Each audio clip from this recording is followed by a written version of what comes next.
મહેસાણા ખાતે આંગણવાડી કર્મચારીએ પોતાની વિવિધ પડતર માંગણીઓને લઈ કલેક્ટર કચેરીએ ઉગ્ર વિરોધ નોંધાવ્યો છે.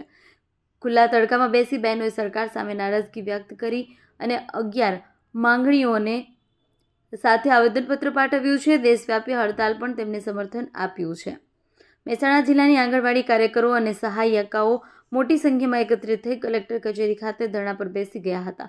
કર્મચારીઓએ જણાવ્યું હતું કે વર્ષોથી તેમની અનેક માંગણીઓ બાકી છે, છતાં સરકાર તરફથી કોઈ યોગ્ય નિર્ણય લેવામાં આવ્યો નથી. પ્રદર્શન દરમિયાન બહેનોએ ખુલ્લા તડકામાં બેસી નારા લગાવ્યા અને પોતાની વ્યથા વ્યક્ત કરી. 11 મુદ્દાઓને આવરી લેતું આવેદનપત્ર જિલ્લા કલેક્ટરને પાઠવી યોગ્ય પગલાં લેવાની માંગ કરી હતી. કર્મચારીઓએ ચીમકી આપી કે જો ટૂંક સમયમાં માંગણીઓ સકારાત્મક ઉકેલ નહીં આવે તો વધુ ઉગ્ર આંદોલન કરશે. રંજનબેન પરમાર, લાંબી માંગણીઓ બહુ છે કેટલાય સમયથી, પણ સરકાર જાગતી નહીં. અમારો હાઈકોર્ટનો ચુકાદો આપી દીધો કે 6 મહિના પૂરા થવાયા, પણ અમને હજુ 24,800નો કોઈ પગારનું જાહેર કરી નહીં. હું પોતે વિધવા બેન હું, 10,000માં કેવી રીતે પૂરું કરવું? બરોબર, એટલે અમે તો 10,000 અમારા પગારો અમને જાય, બિલોય અમને સમયસર આપતા નથી. આ ફળમાં કોઈ વધારો કરતા નહીં, મસાલામાં કોઈ આપતા નહીં. કાર્યકર બહેનોને જો બોલાવે, બિન ગણવેશમાં બોલાવે, અમારી કોઈ રજૂઆત સાંભળતા નથી. અમે સરકારને એટલું કહીએ કે અમે તમને કશું તમારા વિરુદ્ધ કરવા માગતા નહીં, પણ અમારી જે માંગ એ અમને પૂરી કરો. અમારી બહેનો હું જોવો, અમારી બહેનો બિચારી આંગણવાડી બહેનો કે તમે જોવો તો બહેનો બિચારી રોતી હોય. એમના એપ્લિકેશનો એટલી બધી આલી, નવી એપ્લિકેશનો કે બહેનો પોતાના મોબાઈલમાં કરો. અરે બહેનો બિચારી ખાવા પામતી નહીં, અને ઉપરથી દબાણ આવે કે બેન તમે આંખ નહીં કર્યું પગાર કપાઈ જશે, બેન તમે આ નહીં કરો તો તમને કાઢી મૂકીશું. આવી રજૂઆતો કરીને અમારી બહેનોનો બહુ જ પેલું માનસિક ત્રાસ થઈ ગયો. બહેનો બિચારી રાજીનામા આપવા સુધી તૈયાર થઈ ગઈ. અમારી ઘણી બહેનો વિધવા છે, તકતા બહેનો, મજબૂર બહેનો બિચારી આંગણવાડી માટે નોકરી કરવા પકડી રાખી.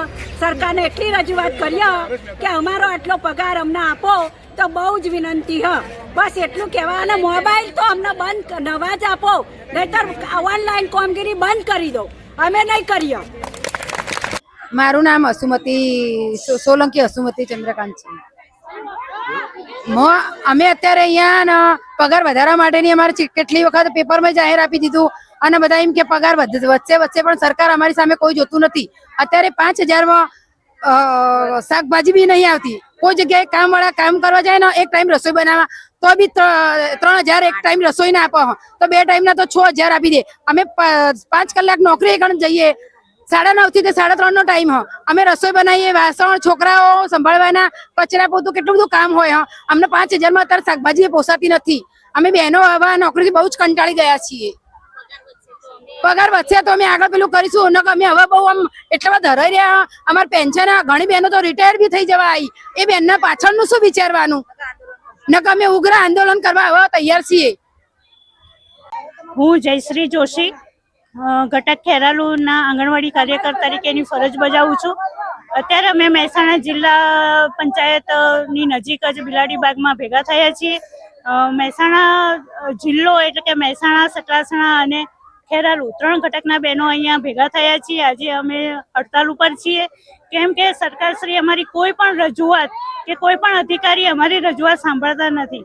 MMY અમારા મોબાઈલની અંદર મોબાઈલ અમને આપ્યા નથી. અમે અમારો પોતાનો મોબાઈલ વાપરીએ છીએ, અને એમાંય પણ 7 થી 8 એપ્લિકેશનની અંદર અમારે દરરોજ કામ કરવું પડે છે.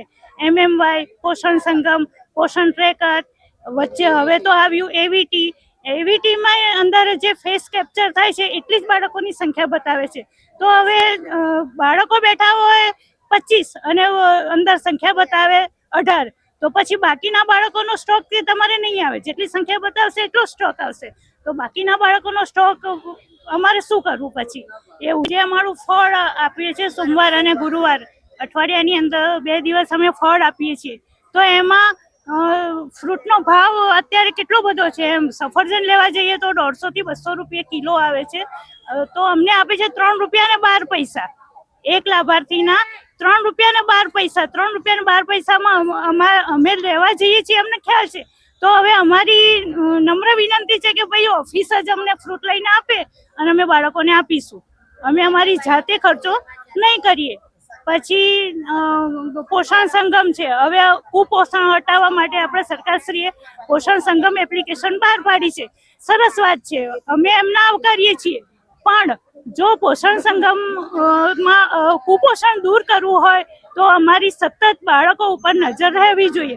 હવે અમે મોબાઈલ જ આખો દિવસ લઈને બેસી રહીએ છીએ.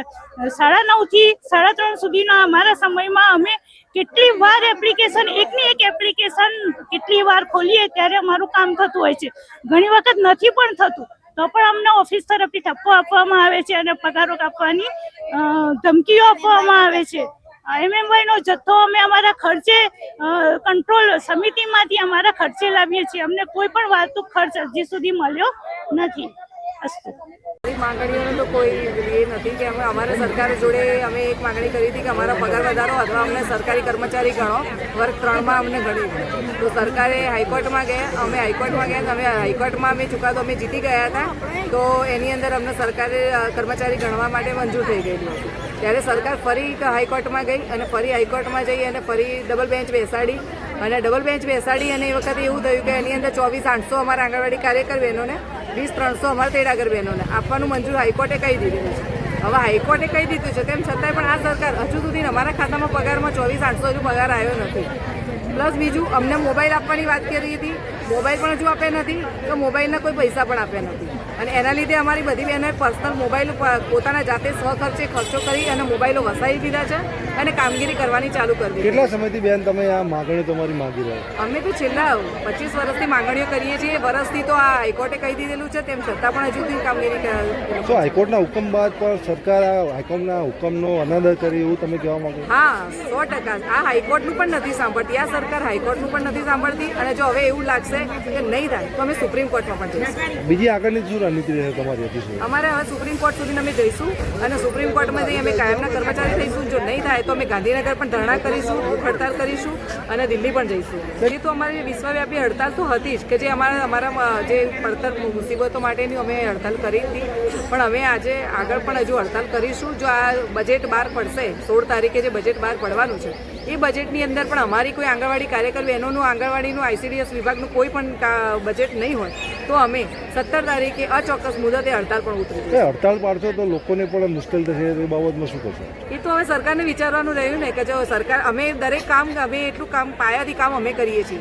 પાયાથી લઈને આધાર કાર્ડથી લઈને બાળકોને બોલાવવા, ખવડાવવું, પીવડાવવું, પોષણ આહાર, કુપોષિત, તો પણ એ સરકારને વિચારવાનું રહ્યું કે ભાઈ અત્યારે હવે હડતાલ ઉપર ઉતરશે તો પછી હવે શું કરવું એ સરકારનું છે.